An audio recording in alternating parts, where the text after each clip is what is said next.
Great big sci-fi RPGs are not in the greatest of places right now. We've got Mass Effect, which is pretty much on ice. It's pretty much dead as a series. Starfield, that's pretty much killed. Bethesda, the less said about it, the better. And if we even look outside of role-playing games, you've got stuff like Star Citizen. Is that ever going to come out? No, it isn't. Let's be real. But we do have Exodus, which was announced at the Game Awards. It advertises itself as a great big new AAA science fiction, action, adventure, role-playing game. And sure, there's probably indie titles in the sci-fi space that might be upcoming. Some of them might look quite good.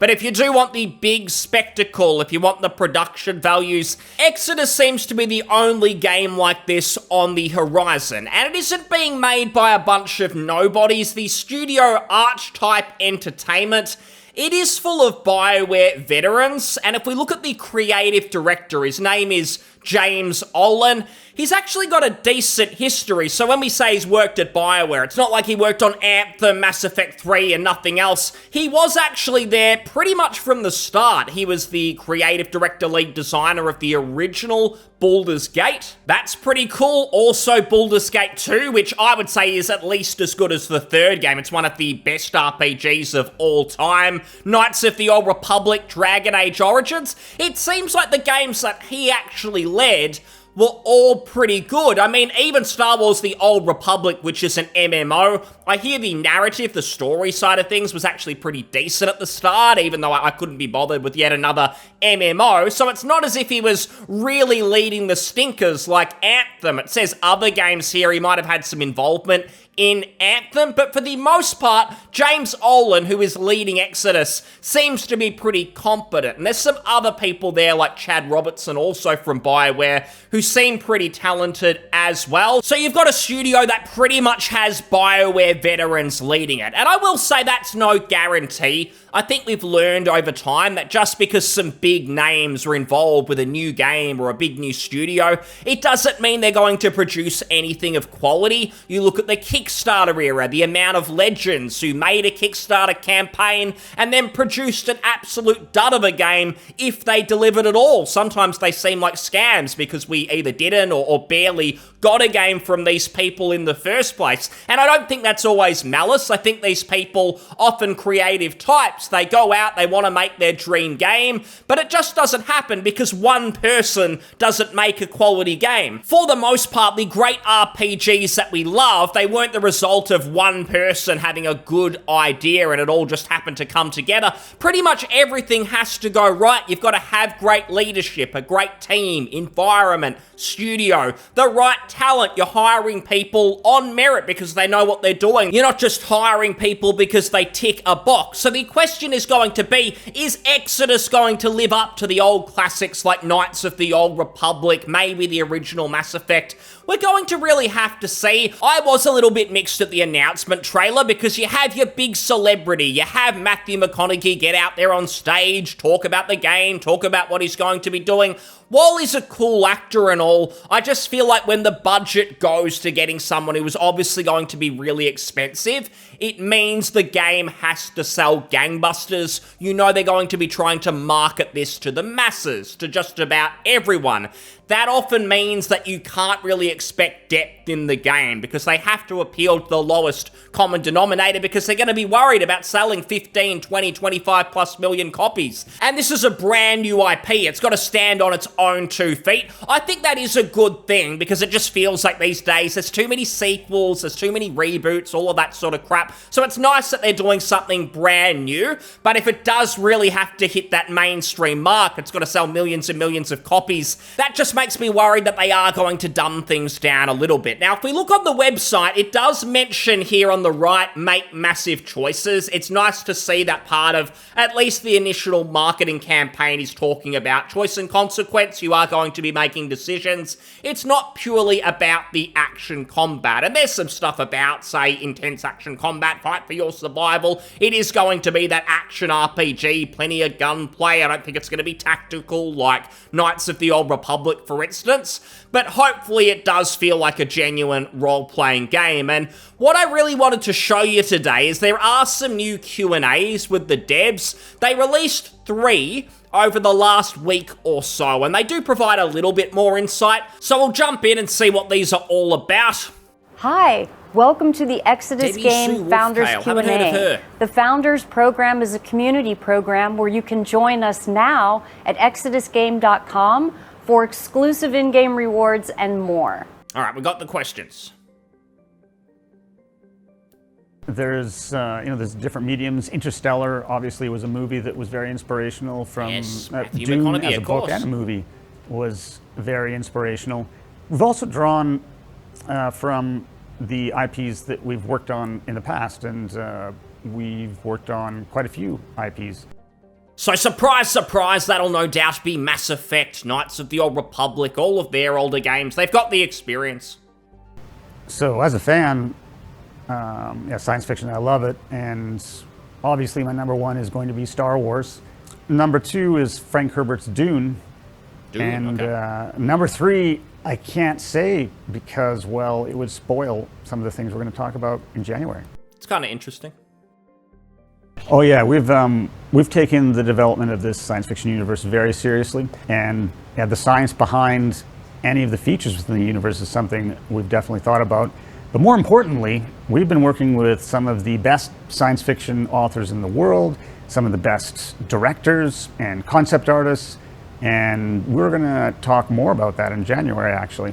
January. So it sounds like we're going to get some sort of big reveal then. That's actually the same month, or this month, that we're going to get Bloodlines 2 news as well. Hip hip hooray, it's going to be a big month for RPGs. But I will say, thinking about some of these guys' previous work like Mass Effect, and I really felt like the writing and the tone of Mass Effect 1 was spot on. The way that you had the looming threat of the Reapers, but you as the player, you as Shepard, your minute-to-minute gameplay wasn't totally focused on that. You were meeting characters, you were helping them, you were making choices that affected maybe the individual settlements and the planets you explored, but it wasn't all about the Reapers, and I felt it went off the rails a little bit as you got into, say, Mass Effect 3, where the whole game just felt too much like a space epic, like a Star Wars, instead of something a bit smaller. And I think as a role-playing game series, they are often much better when it is about factions and characters and how you as the player want to influence what's going on. I just hope with Exodus they don't try and go too big and they kind of miss the mark when it does come to the scale, the role-playing. I don't want just some huge war game, you're an action hero, you're shooting things, oh cool. I do want to make meaningful choices within individual standalone stories to some degree. I don't just want it all to be about some huge galactic threat. So we'll see how we go there. It is the Omega Centauri, which is classified as a globular cluster, but it's also called a galaxy. It's an ancient and very unusual kind of galaxy. You can read up on it. What about 1,000 planets? I want it to be like Starfield, where I can go anywhere in my ship. Can't it be like that? Please, James. It's very cool, and we picked it for a reason. And I think it will allow us to tell lots of cool stories for years or decades, hopefully. They do mention this quite a bit. They don't just say, oh, we're making a game, you'll play it, and then you'll sort of move on. They keep talking about years, decades to come. I hope they're just a little bit careful. I think sometimes these games walk before they can run to some degree. It is actually like Starfield. It seems like Todd kept going on about, this is going to be that next game. You played it decades, and people barely played it, let alone 10 years. They played it for barely 10 hours before they got totally bored and uninstalled it. So I think you do have to just make a good game first. If it's a great game, if it pulls people in, they'll keep playing it, they'll keep talking about it, they'll be hungry for a sequel, for more content. I'm always a bit iffy when you're designing features in a game specifically to keep people replaying. Bethesda, again, the Radiant quests from past games, they are totally boring. I don't know anyone who enjoys those, and the only purpose they served were for some sort of infinite replayability. If you want that, you'll get it from modders. If your game is fantastic, modders will support it. There's always going to be some sort of community there. And I'm not just making a mountain out of this. The 10 years stuff has been referenced a few times. I don't think it's definitely a red flag, but maybe just something to be cautious about, maybe to give them feedback on as we learn more, if there are any problems in that big reveal that they mentioned in January. There's so many. I mean, we're active gamers ourselves, so a lot of stuff that we've played over the last bunch of years. I think I'd start at the basis of the kind of games we've made before in our careers, gives us that foundation. You know, RPGs with choice and consequence, where choices really matter, is probably one of the biggest driving parts of it. But then inspiration in terms of current stuff, everything from the Horizon Zero Dawn series to Tomb Raiders up to even... I don't really care for Horizon Zero Dawn. I played it on PC a couple of years ago, not when it came out, when there was hype. And I just felt like the main story, it wasn't about how can we craft the best narrative. It was a bunch of people sitting in a room going, oh, how can we make this character a real queen? She's got to be flawless. She's got to be incredible. Nothing can stop that. It just felt a bit fake, and the world itself felt a bit fakey as well. It was kind of like, oh, crafting an original world is so hard. Let's just throw anything we can at the whiteboard and see what sticks. Robotic dinosaurs, fantasy, ancient ruins. Let's just put it all together in a big pot and mix it and see what we can shit out. I don't think it's a terrible game or anything. I just remember it being really, really hyped when it first released, and I don't really think it was anything special. The combat was kind of interesting, but the open world, the story, the characters, it was all a bit fake to me. Now, they are talking about this from a story perspective, so that's where I'm maybe a little bit concerned, but they at least seem to be old school RPG players. There's obviously the games they've designed, like Baldur's Gate 2, that's got a really, really good story. Dragon Age Origins, some of the other ones are pretty good, and I imagine they've played a lot of the CRPGs from the time. The old Fallouts, Planescape Torment, that's got a really good story, that sort of stuff. So hopefully we do see some old school influence. Things like from Naughty Dog, like Last of Us, like the quality bar that each of those brings Didn't say to their Last different of Us facets too, of that's the good. game are things we look at and hope we can bring into the experience that players will love with Exodus. Something a bit balance better. is the key word there for us. Like, we've always felt like a great narrative will drive and carry the player experience overall, so that the minute-to-minute supports it, makes the player feel like they're part of it and an active participant in what's going on in their player experience overall.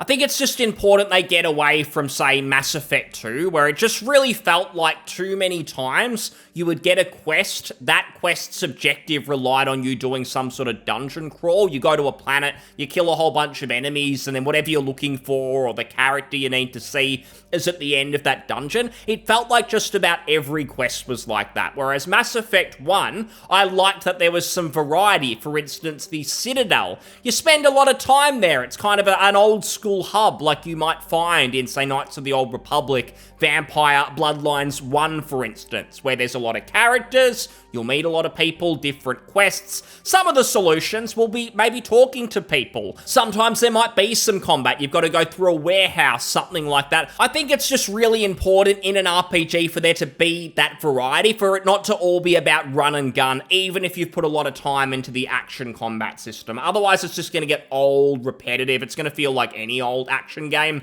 And if we look now at the last one of these videos, that actually released today. We'll see if there's anything new here. And we'll skip the banging on about, oh, you can sign up to some garbage to get items, who cares? For exclusive in-game rewards and more. Oh. Yeah, in the game, the protagonist is voiced. We want players to feel that identity and connection to the player, and voice is a key part of that to make it feel immersive.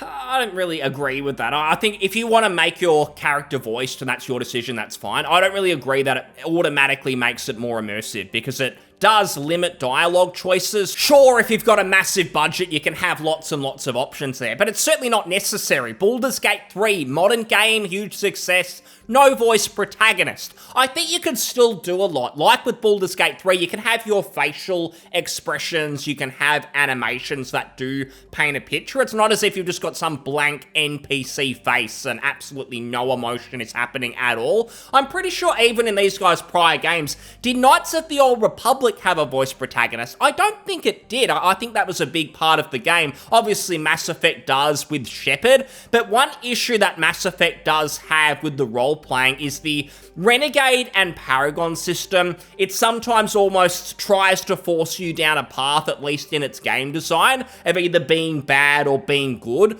rather rather than being nuanced. Obviously, you can do that, but it just seems like the average player would be put down one of those paths rather than just making decisions on their merits. And I do feel sometimes like the voice protagonist plays a part in that, because you sort of get to know this character on your screen, even though you're making their decisions. The voice, I think, just makes it a little bit pre-existing. It sort of takes you out of the experience, putting yourself in the shoes of the character. I don't think it's the end of the world. There's been good RPGs with voice protagonists before. I just feel like the motivation was probably that they thought it was more marketable rather than, oh, it's definitely the most immersive way to go. We're super excited to have sci-fi fans join us on this journey. It's something we're passionate about, and ultimately I think a lot of the things that motivate us to make a great experience for players is driven by the universe that we've created here, and we're hoping that you enjoy it too. We are also huge sci-fi fans, and we want to make a game for you that you're going to love, and that hopefully you remember decades from now. And see, talking about this decades thing again, that wasn't a one-off. They're going to keep mentioning 10 years, decades. It's a game you're going to play for years and years. That's our focus. So I hope that doesn't mean that they go over the top with design decisions that support that. And yeah, sci-fi RPGs, I think people are always curious. It's a different setting from your usual fantasy. As they implied themselves as well, it sounds like sometimes these games bring in sci-fi fans who wouldn't always play RPGs, maybe not even play video games like this. So it's probably a good thing. It sounds like they're at least doing the sci-fi side of things justice. It's a big focus. It's a game where we really are focusing on choice and consequences. That's good again. That will be evident when you get to the end of the game, which I hope you and your friends are talking about years and years from now. Okay. The reason we're sitting here talking is because we're passionate about what we're doing, but we also really value, I mean, we worked on some games that we're really proud to have been part of in our careers, but one of the biggest lessons we learned was building a community actually helps us in so many ways. It helps motivate us, but it also helps give us feedback on the things that we're doing that ideally will make the game that much better. As long as you take the feedback, there's a lot of developers who don't seem to do that very often. They challenge the players rather than learn from what they're saying. So hopefully that's quite serious. They're able to get something in our hands, whether it's just gameplay footage or something different. Something where we can actually say, hey, we can see the game, here's what we think. It's not just all cinematics, that sort of stuff leading up to release. Spending this time now to help get you introduced to our universe is really important to us. We're not doing this just to, attract people to what we're doing. It's about building a community now that's with us for the long haul, to stay with us for the long haul. We would love this game to be something that we're still talking about 10 years from now, as players and as developers. 10 years. And that you're enjoying just as much 10 years from now, or more, than even today. Should have run a counter on the decade, the 10-year stuff, but yeah, I think it's nice that he mentioned specifically that the marketing and everything like that, it's not purely just to show things off. It sounds like they're early enough in the dev cycle where they can make changes, they can adapt, and that's a good thing. Given they do have that big celebrity involved, they've got Matthew McConaughey, I assume this game won't fizzle out. It sounds like they've got a big amount of budget, wherever it's come from. If it's investors, I'm not really sure. But I think we'll definitely see this game at some point. It's not just going to fizzle out. I just mention it because sometimes you hear about big ambitious projects and we never seem to get them, so hopefully it's being managed well at the very least. From what they've said, I expect Exodus to be a pretty mainstream title. If you're a sci-fi fan, you can probably expect that the main story will be quite action-packed. It'll be like some sort of action movie, it'll be accessible to anyone, but maybe on the lore side there'll be a bit more depth there if you explore, really get into the universe. That could be okay. If it's a Mass Effect like one of the early Mass Effect games, I'd be pretty content with that, given it is AAA. I'm not expecting all the depth in the world. Given the production values, celebrities, that's just not going to happen. It's not going to be a Baldur's Gate 3 like in any way. I doubt it's going to be much of a CRPG outside of the choice and consequence that they've mentioned, but that's alright. Not everything has to be that. If it can be competent, if it can be decent, it'll be doing better than probably most recent sci-fi RPG. So hopefully we get some real news, real gameplay soon. And thanks so much for watching. I'll see you on the next one. Cheers. Bye.